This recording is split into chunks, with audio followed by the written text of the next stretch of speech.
That's a good thing. Well, man, you have such an unbelievable journey in journalism here. I'm looking forward to peeling back the layers. And to Mm. begin with, we're hitting this 4-year anniversary of COVID. How did you get through that COVID period, and how did it change you? Well, I was in Idaho, actually, and in Idaho, they tried to pretend COVID didn't exist, Yeah, especially the small town I was in. yeah, Um, so if you wore a mask, you were like considered an alien from outer space or something. yeah, Uh, and it was kind of interesting, all in all. To be honest, it was. And then I come here to this area, and people talk about how they endured COVID. It was like two different, totally different experiences uh-huh, because they were locked up here in yeah. Northern Cal, and I can't say the same thing in Idaho. We were pretty much. I mean, the health authorities advised people to take precautions, and depending on the business, a lot of it was left up to the private businesses to do as they wanted to, Yeah. and the national chains and so forth pretty much followed national COVID policy, but it was very quite variable depending on the size of business and where you were and that sort of thing. But Well, personally, it was just a good time to write and to work on like this project and others. Liberty Land. Yep. it's interesting in Kansas City, we have kind of a blue state mentality and a red state mentality. So there was kind of both of those things going on concurrently here. So Right. it, Yeah. it was Yeah. kind of strange, you know. Yeah. Uh, it was Huh. uh, it was a strange time. So, I know that you're at your heart and soul, you're a writer and a journalist, but if I put you in front of a bunch of third graders at career day right now, and one of the kids was curious and said, "Hey, what do you do for a living?" How do you answer Yeah. that child? A third grader? Yeah. I'd say, well, when your teacher makes you write your paper for your English grade, I'd say, well, I do that almost full time, and that's my job. So, what did you want to be in the third grade? What was your dream? A football player. What Okay. else? Right. Of course. I Did grew you? up. Yeah, I grew up playing sports. I was a Yeah. quarterback. I was a shortstop, uh, and now I'm a golfer. Okay. Yeah, I write in the day. I write in the morning. I try to get out in the afternoon and play some golf, and then I come back and work in the evening until around 8 o'clock. Then I turn off my brain and watch something stupid. There you go. So when did this writing begin? When did you realize this was going to be the dance you wanted to get into? Well, it was odd. I mean, in some ways, when you're a kid, uh, but I had a practical streak too. So I studied English and economics as an undergrad, and I did a lot of writing. When I was a kid, I would pretend I was working for National Lampoon and write satire and that sort of thing. Um, and I think that's the satirical streak is kind of stuck with me. And even part of this novel is it has some satirical elements to it. So yeah, then I got into economics. I was an economist for several years, and that led to actually working at newspapers. And I became a business and economics journalist at newspapers across the country. And then uh, life gets in the way. You get married, you move, and I got into teaching. Uh, and then eventually I just started started off on my own path to work on my own books, and I've been doing that for 20, 30 years. So Liberty Land is your latest. Give me a little bit of an abstract, kind of a lead in. Liberty Land is a somewhat satirical look at this idea of what we call libertarianism.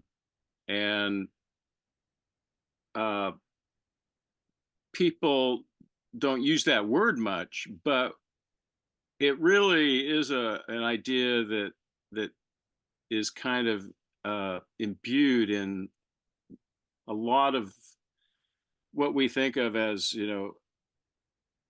a philosophy about the United States, and that is that we should have, as that it's almost this popular, but I think very dangerous idea that government is the enemy, and uh, the government is out to get you, and the government is the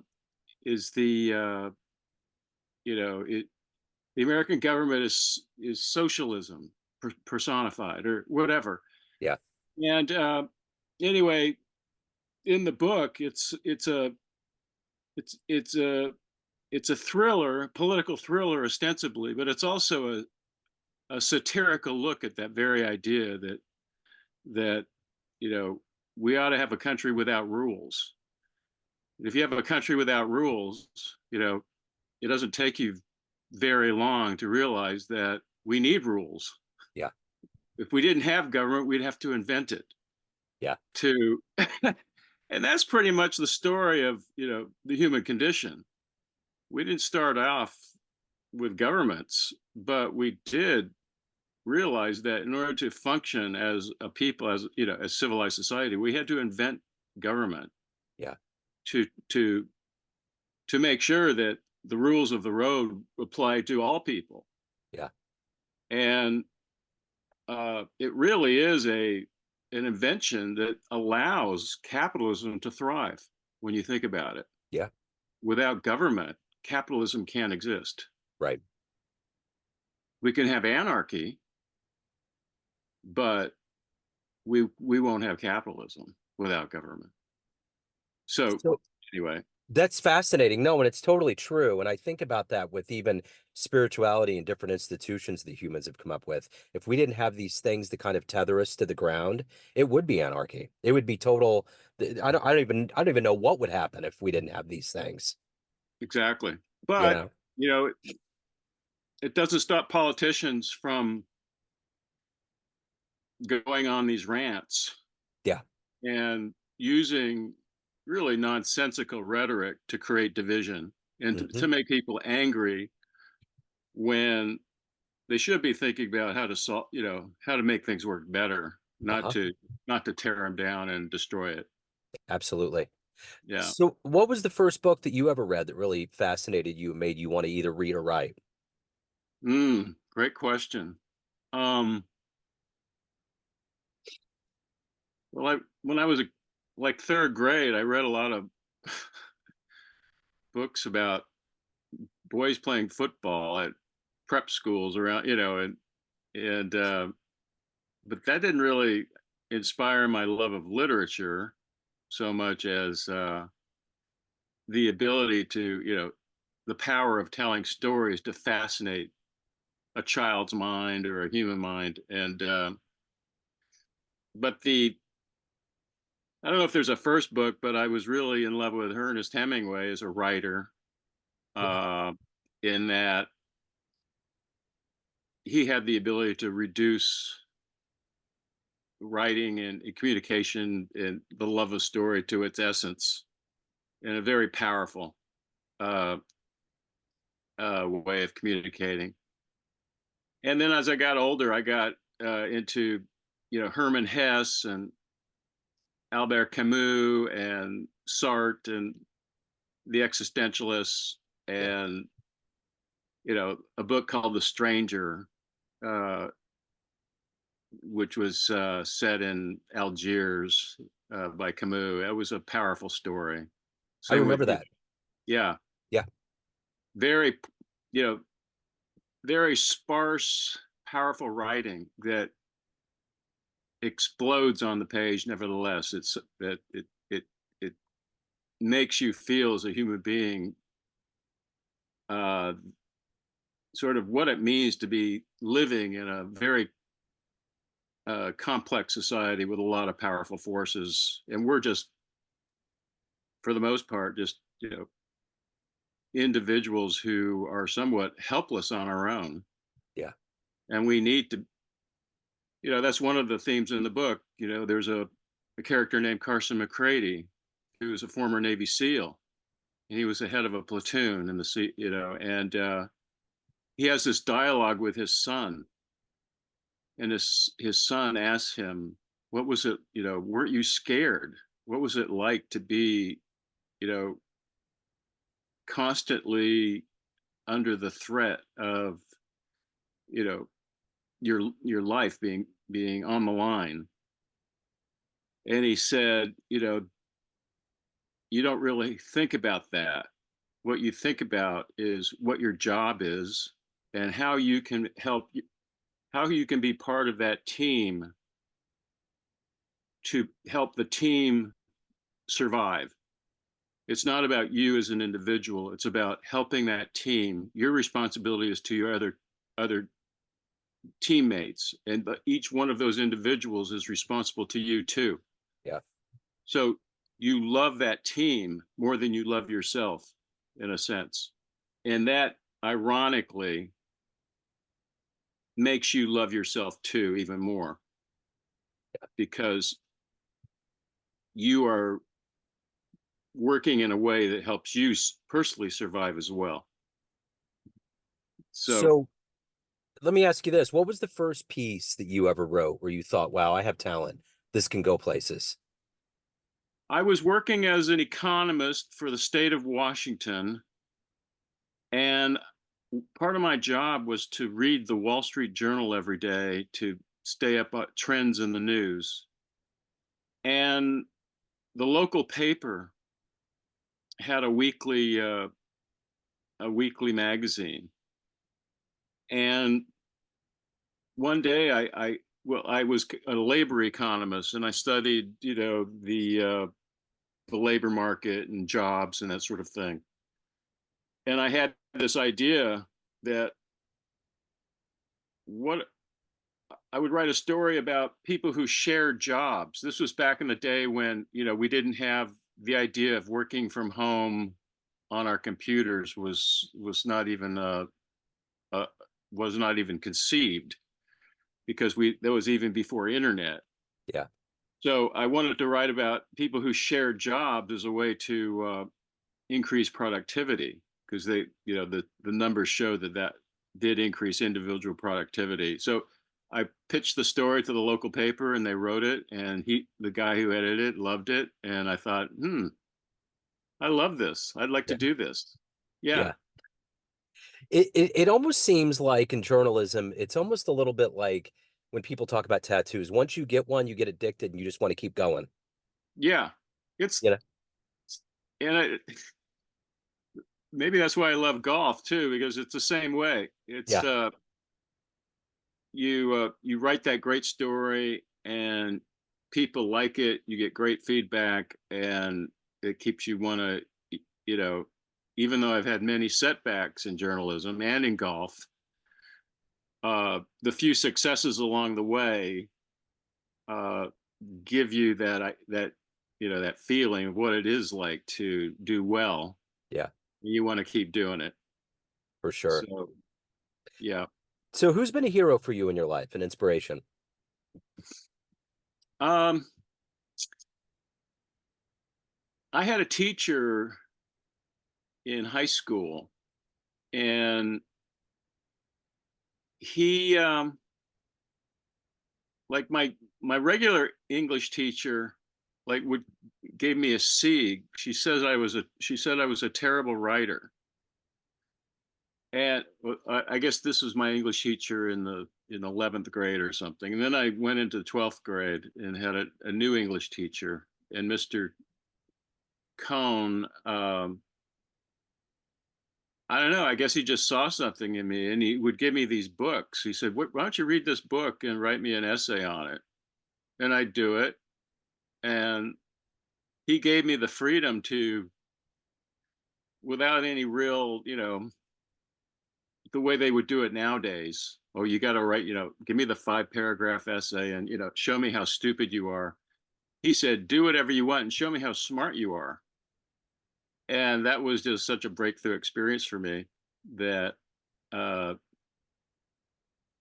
I never got it really a chance to tell him how he changed my life. But I would say more than any, even more than my father in a way, Yeah. uh, got me going on a path that was really good for me.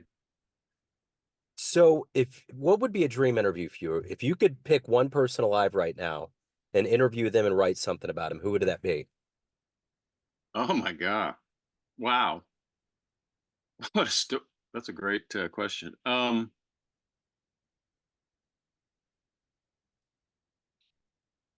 I would, I might pick somebody like Noam Chomsky Yeah, and really try to get him to talk about himself personally rather than displaying his great intellect. yeah, And he's gonna die pretty soon. He's like mid 80s probably. yeah, Uh, but it would be very fascinating to like ask him some of the same questions you're asking me. yeah. I agree. He's fascinating. So let me ask you this, as someone that's been a sports fan, if you could go back in time and see one sporting event with your own eyes, where are you Oh, going? What would you love to have witnessed? mm. I think I would have liked to seen the Tour de France when Lance Armstrong was winning all those Tour de France's, and I remember seeing him on television and being like, "This is so incredible!" The way he looked back and he was checking out. I think it was I forget his first name, Ulrich, the German Yeah, writer. He looked back that time and he looked into Ulrich's eyes to determine what kind of strength he had left going up, climbing up that mountain, yeah, and then he turned and then made his move. It's really too bad that, I mean, that was all so tainted by what happened afterwards. But it would have been pretty exciting to be there. yeah, Or I was actually in Scotland when this happened, when uh, the uh, French golfer uh, Van de Velde was leading the British Open, the Open Championship by several strokes, and then he had that meltdown at Carnoustie.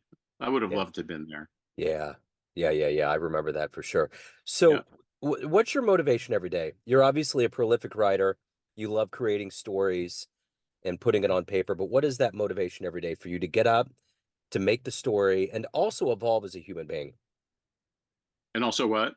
and also to evolve as a human being yourself? Oh, um,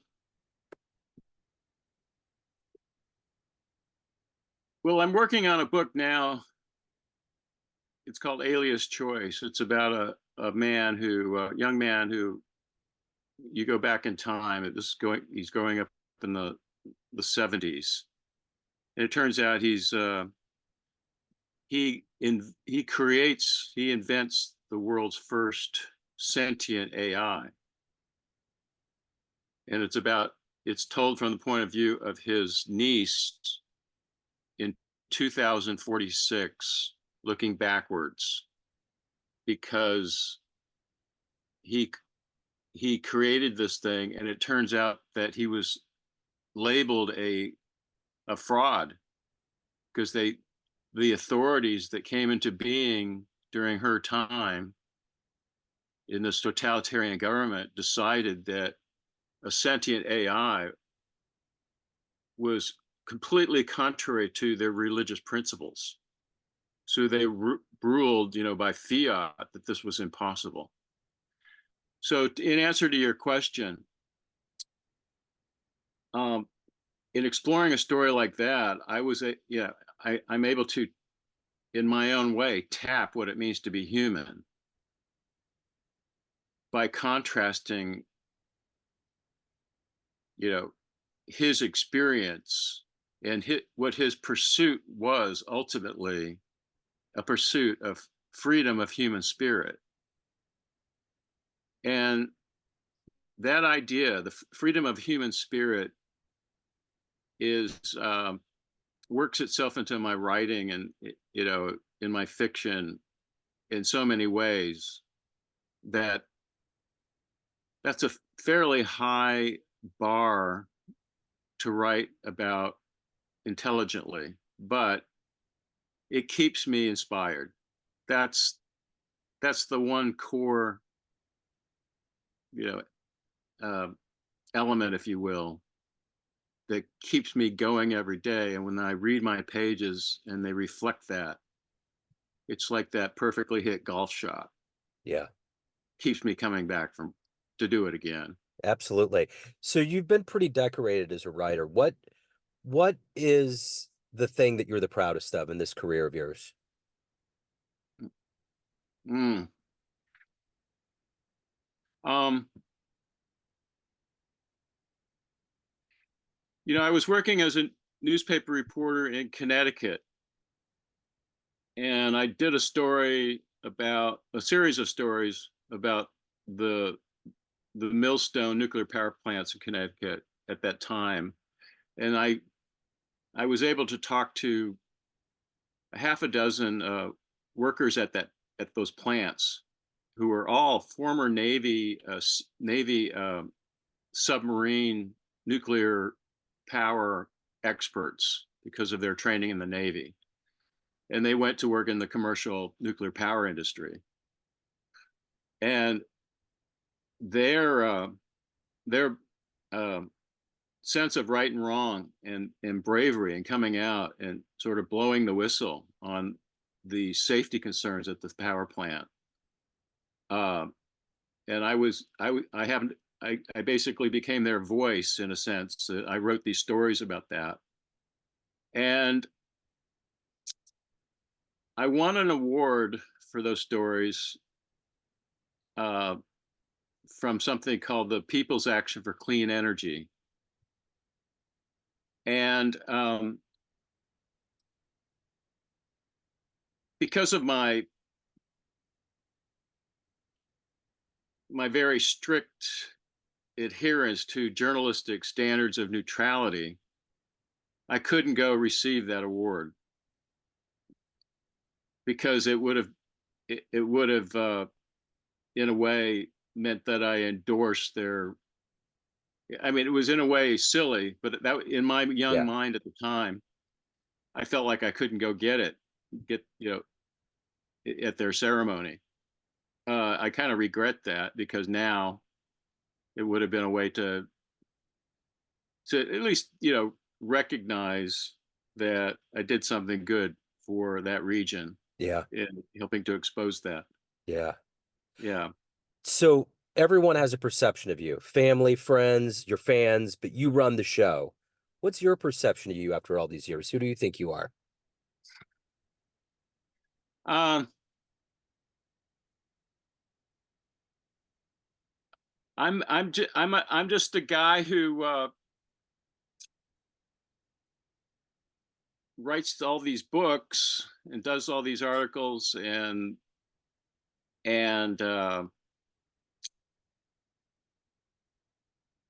I'm just me, Peter, and I have this talent. That's what I do. And I would say maybe one out of 100 people who know you even understand what it means to be a writer. Um, and but the ones who do support you and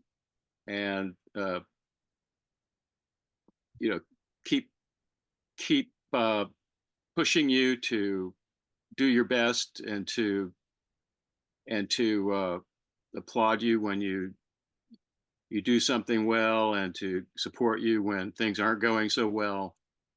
Um, I think they know me as someone who is a very resilient and very determined.